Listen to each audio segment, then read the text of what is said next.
Good morning students. आज हम gravitational force पे कुछ न्यूमेरिकल लेकर आए हैं। 11th क्लास के लिए स्पेशल टॉपिक है। वैसे तो ये फर्स्ट ईयर में भी होता है, बीएससी फर्स्ट ईयर में भी। ग्रेविटेशनल जो फोर्स होता है, गुरुत्वाकर्षण बल, वो इस प्रकार से होता है। दो द्रव्यमान है हमारे पास में, m1 और m2। ये m1 द्रव्यमान और ये m2 द्रव्यमान। जैसा कि आप जानते हैं ये इनके बीच की दूरी है। तो फोर्स क्या होगा? G m1 m2 upon R square. ठीक है ना, ये होता है फोर्स।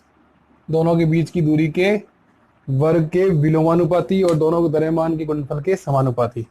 तो इस पर आधारित हम कुछ न्यूमेरिकल करेंगे। तो पहले तो हम ये देखते हैं कि जब दो फोर्स हैं हमारे पास में, इस तरह से लग रहे हैं। एक तो है F1, एक है F2, बीच में एंगल है थीटा और ये इनका नेट फोर्स है। ठीक है ना। तो F नेट जो परिणामी बल होगा वो क्या आएगा?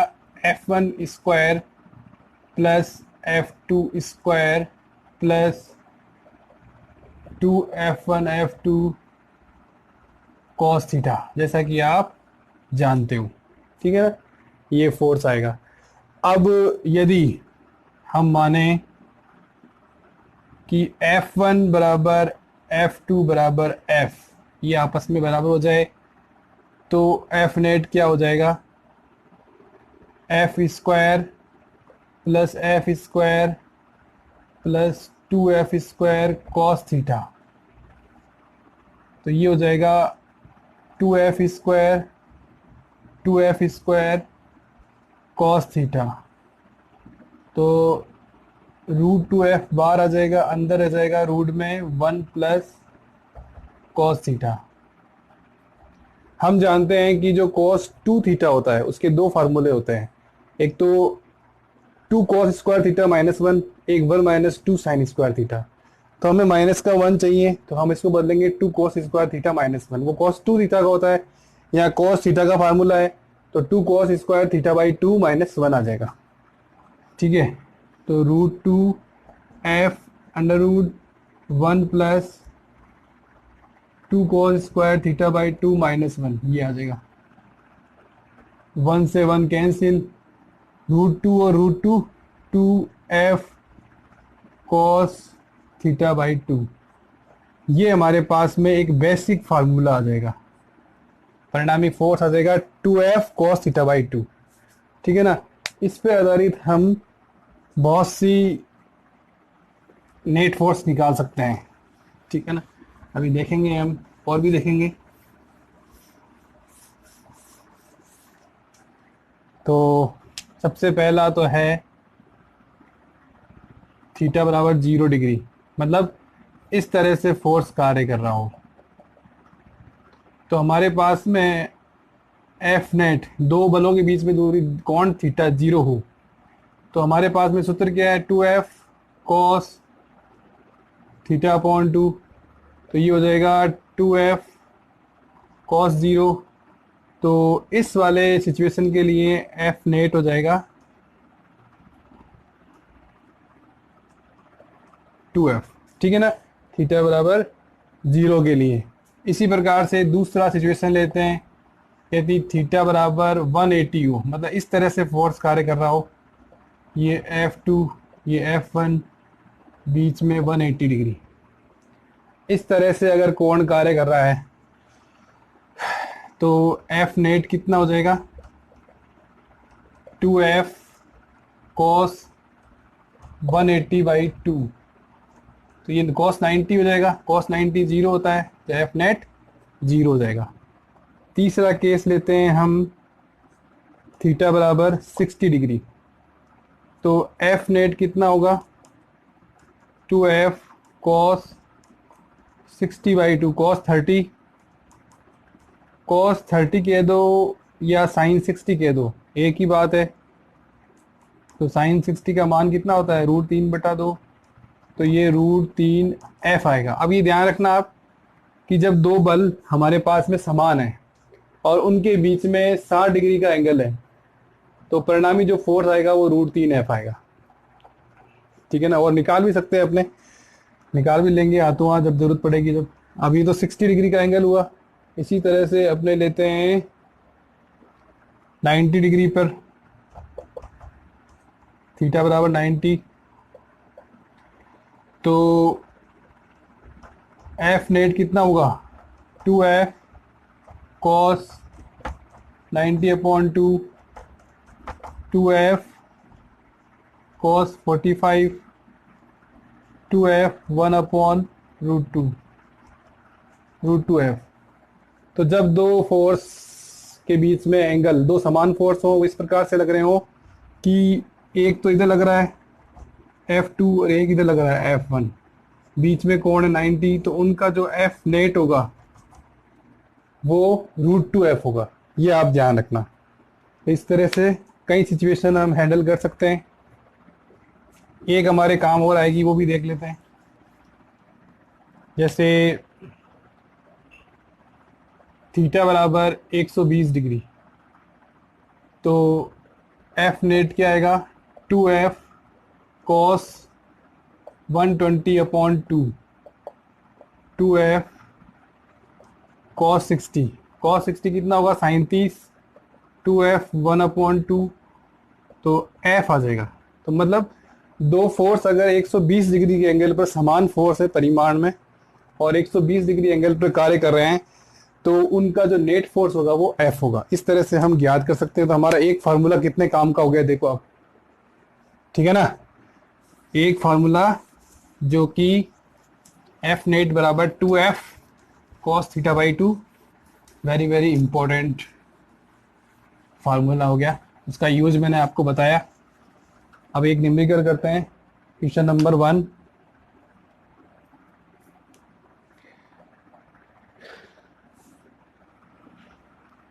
इस तरह से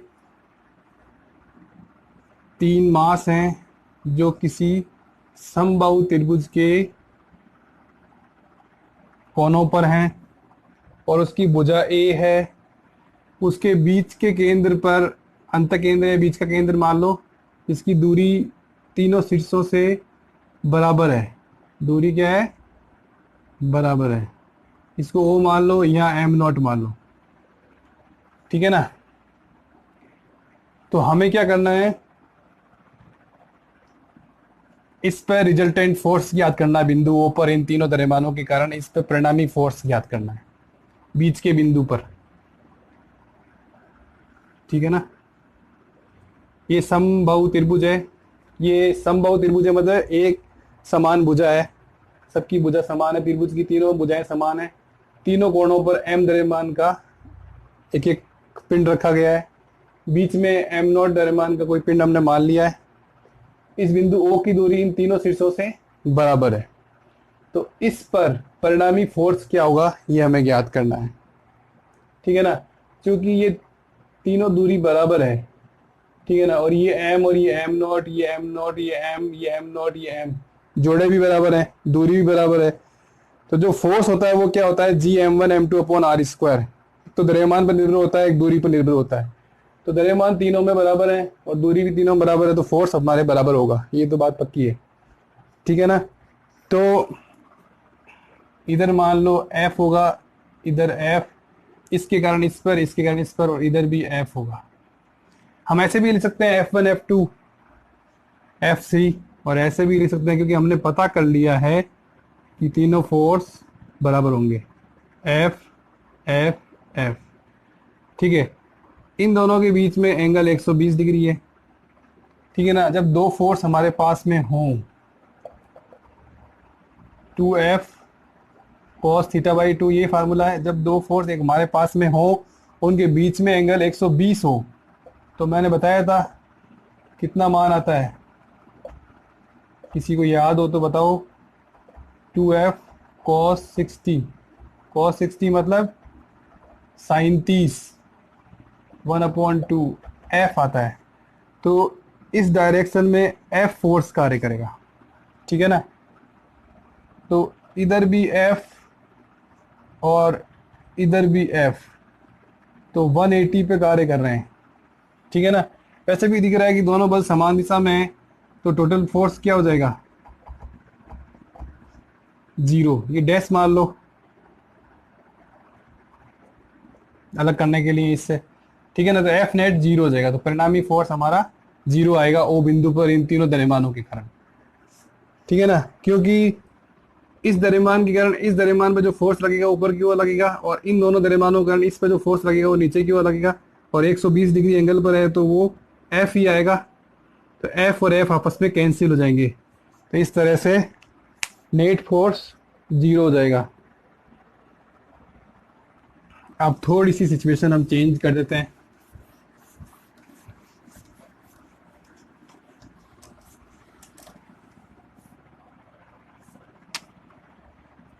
क्वेश्चन 2, यदि 2m शीर्ष पर है और ये m, ये m, ये a डिस्टेंस है, ठीक है। वही बीच में o बिंदु पर m नॉट, ठीक है ना।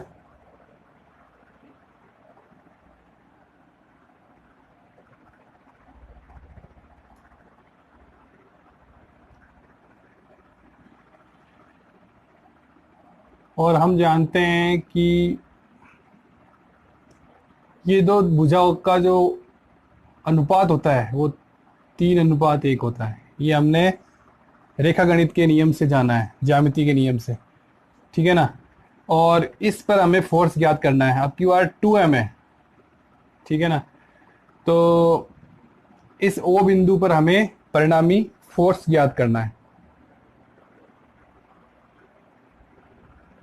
तो वही इसके कारण इस पर जो फोर्स होगा वो F होगा, इसके कारण F होगा, परंतु यहाँ 2 गुणा में आ जाएगा, तो इधर हो जाएगा 2F, और ये बीच में एंगल होगा 120। तो जैसे इस तरह से फोर्स हो जाएगा, इधर तो हो जाएगा 2F, इधर F, इधर F, तो इधर हो जाएगा F, ठीक है ना। 2F और F 180 पे होंगे। हम निकाल भी सकते हैं 180 अपने 2F cos थीटा बाई 2 से, 2F और F का, परंतु उससे F1 square plus F2 square 2F1 F2 cos theta से हम अंडर रूट से उससे भी निकाल सकते हैं। और ऐसे भी दे सकते हैं कि इस तरफ F है, इस तरफ 2F है, तो रिजल्टेंट जो F नेट होगा वो F होगा। अब बात आती है कि F की वैल्यू क्या होगी, ठीक है ना। ये पॉइंट लिख देते हैं A, ये पॉइंट लिख देते हैं B, ठीक है ना।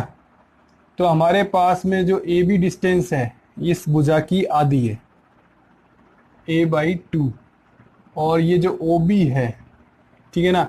OB क्या है, सबसे पहले इसको भी लिख देते हैं C पॉइंट, ठीक है ना। तो CB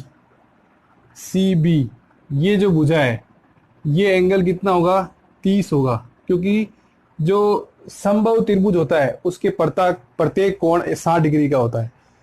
तो इस भुजा पर घटक लेंगे, आधा कोण 30 डिग्री का हो जाएगा, घटक लेंगे तो a cos 30 आएगा, ठीक है ना। तो ये हो जाएगा a cos 30, ठीक है ना। और अब हमें OB चाहिए, और ये अनुपात में 1 है, ये 3 है, तो ये 2 होता है, ये 2 है और ये 1 है, टोटल 3 होता है। तो हमें एक अनुपात का मान चाहिए, तो हम क्या करेंगे, a cos 30 1/3 कर देंगे। टोटल 3 है और एक अनुपात का मान चाहिए तो 1/3 कर देंगे। तो हमारे पास में a cos 30 का मान 60 √3/2 3, तो हमारे पास में आ जाएगा a/2√3, ये हमारे पास में OB आएगा, ठीक है ना। तो हमें AO चाहिए, AO क्या आएगा, AB का स्क्वायर प्लस OB का स्क्वायर का अंडर रूट, ठीक है ना। ये AO निकाल रहे हैं हम, ये वाली भुजा, ये दूरी निकाल रहे हैं। तो AB ये ABA, तो ये हो जाएगा a/2 का स्क्वायर, OB इस भुजा का ये हो जाएगा a/2√3 का स्क्वायर का अंडर रूट, अब देखो इसमें भी a/2 का स्क्वायर है, इसमें भी a/2 का स्क्वायर है, तो a/2 बाहर आ जाएगा, अंदर बचेगा 1 + 1/3। तो हमारे पास आएगा a/2 4/3। अब 2 से 2 कैंसिल, तो हमारे पास फाइनल आंसर आएगा a/√3। तो दूरी हमारे पास में जो OA आएगी वो आएगी a/√3। ठीक है, अब हमें f का मान निकालना है।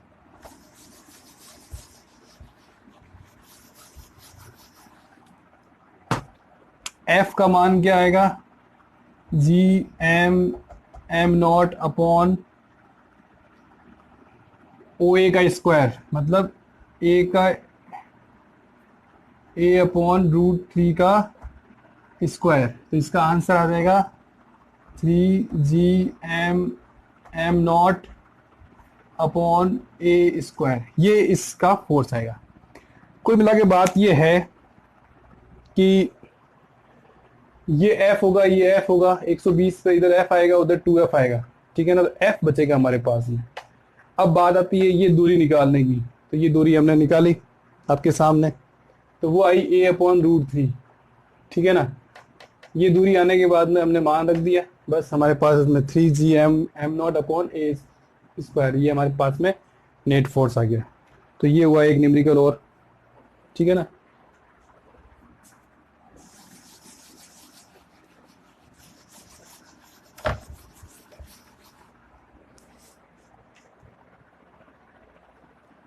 अब यदि हम वैसा ही सवाल लेते हैं कि यदि समबाहु त्रिभुज हो, इसके तीनों शीर्षों पर समान द्रव्यमान के पिंड रखे हों, जैसे ये समबाहु त्रिभुज है, ठीक है, A भुजा का है और ये समान द्रव्यमान के पिंड रखे हैं, तो इनमें से किसी एक द्रव्यमान पर रिजल्टेंट फोर्स हमें ज्ञात करना है। इन सभी में फोर्स लग रहा है आपस में, तो एक द्रव्यमान पर हमें फोर्स ज्ञात करना है। तो एक द्रव्यमान पर ज्ञात करने के लिए इन दोनों के बीच में फोर्स लगेगा, इसके कारण इधर, इसके कारण इस पे इधर। ठीक है ना, ये भी F होगा, ये भी F होगा, द्रव्यमान बराबर है, दूरी बराबर है, तो F ही होगा। और इस द्रव्यमान पर रिजल्टेंट फोर्स निकालेंगे तो इस तरह से होगा, ये बीच में एंगल होगा 60, क्योंकि ये समबाहु त्रिभुज है तो प्रत्येक एंगल 60 डिग्री का होगा। तो हमारे पास में दो फोर्स आ गए जिनके बीच में एंगल 60 डिग्री है, और एंगल आ जाएगा F नेट। ठीक है ना, तो हम निकाल सकते हैं F नेट बराबर 2F cos θ/2। तो ये हो जाएगा 2F cos थीटा कितना है, 60/2। तो 2F cos 30 मतलब साइन 60, तो ये हो जाएगा √3/2, 2 से 2 कैंसिल, √3F नेट आएगा, √3F। ठीक है ना, और अब इसमें आता है फोर्स की वैल्यू क्या होगी। फोर्स की वैल्यू, फोर्स इन दोनों के बीच में दूरी A है, तो F की वैल्यू होगी gm/A²। तो हमारे पास में आ जाएगा √3gm²/A², ये हमारे पास में आएगा।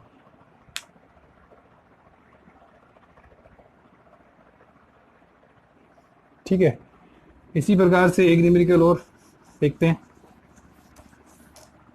जैसे वही समद्विबाहु त्रिभुज है M M M A भुजा का, यहाँ कोई द्रव्यमान है m0। ठीक है, ये दूरी r है, तो इस पर परिणामी फोर्स याद करना है। ये जो इन दोनों द्रव्यमानों के बीच में जो द्रव्यमान रखा हुआ है m0, इस पर इन तीनों के कारण फोर्स याद करना है। तो सबसे पहले तो हम देखेंगे कि ये दूरी कितनी है, a/2 तो ये फोर्स एक इधर लगेगा F, एक इधर लगेगा F, ये आपस में कैंसिल आउट हो जाएगा। तो सिर्फ एक फोर्स बचेगा F डैश, वो उधर ऊपर की ओर लगेगा। तो उसकी वैल्यू कितनी होगी, gm/m0 आर स्क्वायर। तो आर की वैल्यू कितनी आएगी, ए कॉस 30 आएगी, क्योंकि ये एंगल 30 होगा, टोटल एंगल 60 तो आधा 30, तो कॉस 30 कितना आएगा, साइन 60 √3/2। ठीक है ना, तो ये मान हम इसमें रख देंगे, तो ये आ जाएगा ए स्क्वायर 3/4। वर्क कर दिया ना इसका, ए √3/2 का वर्क कर दिया, ए स्क्वायर 3/4, तो ये हो जाएगा 4 GM m0/3a²। ये हमारे पास में फोर्स आएगा इस द्रव्यमान पर इन तीनों के कारण। ठीक है ना, इस तरह का न्यूमेरिकल भी पूछ लेते हैं। ठीक है, और एक अलग तरह का न्यूमेरिकल और कराते हैं। देखो, जैसे कोई दो द्रव्यमान है, एम द्रव्यमान के पिंड हैं दो, ठीक है ना, वो आर त्रिज्या के वृत्त में चक्कर लगा रहे हैं, उसके व्यास के सिरों पर स्थित हैं। ठीक है, आर त्रिज्या के वृत्त में चक्कर लगा रहे हैं वी वेलोसिटी से। ठीक है, तो इन दोनों के बीच में जो फोर्स लगेगा वो होगा ग्रेविटेशनल फोर्स, और बाहर की ओर जो फोर्स लगेगा वो लगेगा अपकेंद्रीय बल, mv²/r। बस इसमें क्या करना है कि दो द्रव्यमान है जो व्यास के सिरों पर है और किसी वृत्त में, आर त्रिज्या के वृत्त में चक्कर लगा रहे हैं, तो हमें चाल ज्ञात करनी है v। ठीक है ना, v हमें ज्ञात करना है, तो हम इसमें ग्रेविटेशनल फोर्स लेंगे Fg और mv²/r लेंगे, ये आपस में बराबर कर देंगे, mv²/r Fg के बराबर कर देंगे, mv²/r। ठीक है ना, ये टोटल कितना है, ये r 2r है, तो हमारे पास में जो फोर्स आएगा G m/2r का स्क्वायर। ठीक है ना, तो mv²r Gm m/4r², ये स्क्वायर कैंसिल, ये m कैंसिल, तो v² बराबर आ जाएगा Gm/4r, तो v बराबर आ जाएगा 1/2 Gm/r। ये हमारे पास में चाल का मान आएगा जब दो द्रव्यमान, समान द्रव्यमान के पिंड व्यास के सिरों पर चाल से, किसी चाल से वर्ताकार पथ पे घूम रहे हैं या गति कर रहे हैं, तो उस समय हम इसको इस तरह से सॉल्व करेंगे। इसमें मेन फार्मूला यही है कि ये अपकेंद्रीय फोर्स, ये जो होता है mv²/r और ये Fg आपस में बराबर करेंगे, तो उस तरह से ये सॉल्व होगा। ठीक है,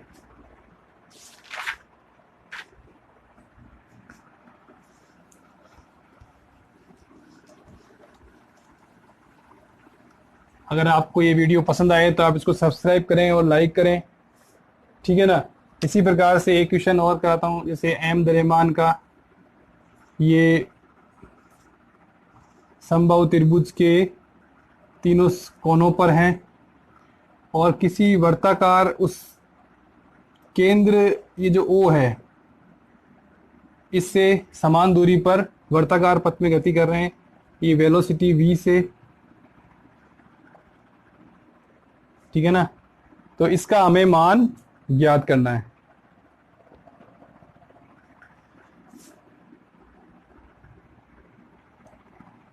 ठीक है, ये दूरी हमने निकाली थी, कितनी आई थी, पहले एक सवाल में निकाली थी, a/√3।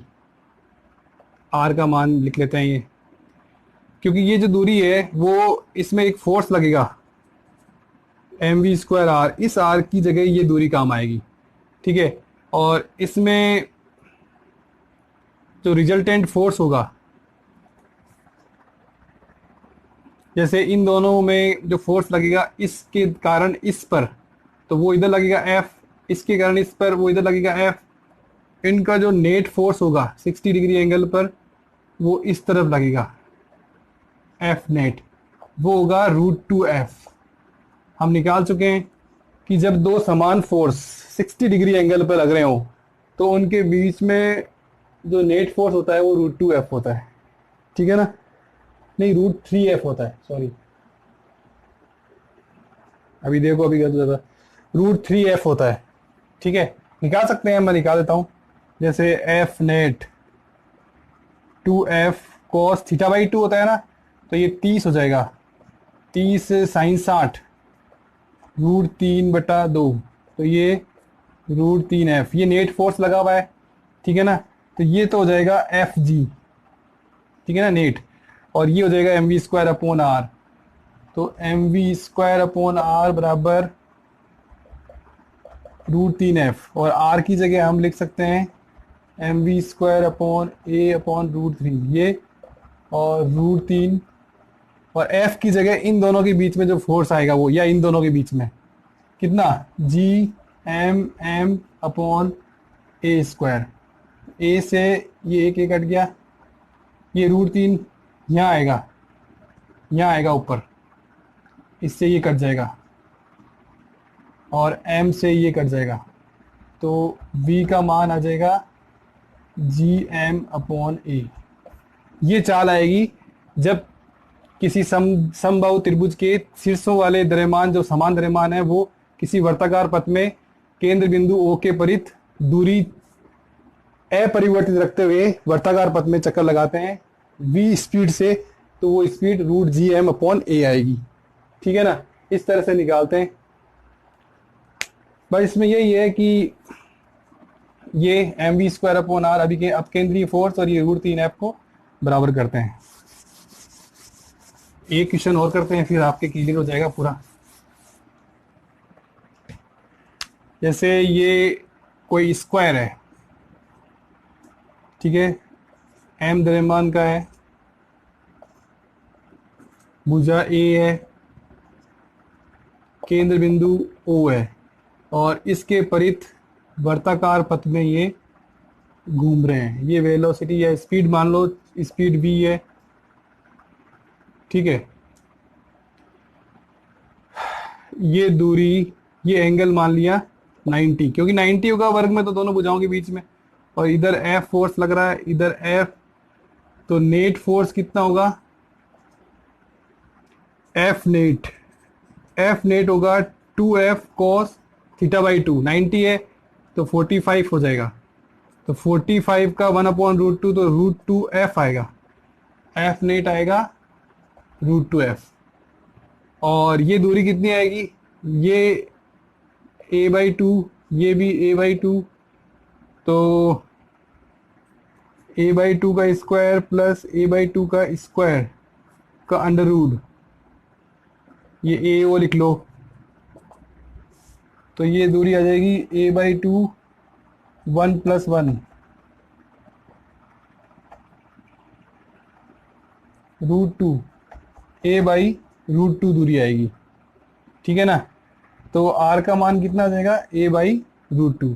तो हम कर सकते हैं इसमें वही फार्मूला mv²/r, fg कितना है, √2f, तो mv², और नीचे r की जगह लिख देंगे a/√2 बराबर √2f की जगह क्या लगेगा, इन दोनों के बीच में फोर्स, दोनों के बीच में दूरी a है, तो ये आ जाएगा Gm²/a², ये a से a कैंसिल, √2 से √2 कैंसिल, m से m कैंसिल, वही आंसर आएगा जो पिछले न्यूमेरिकल में आया था, √Gm/a। इस तरह से हम कर सकते हैं जब कोई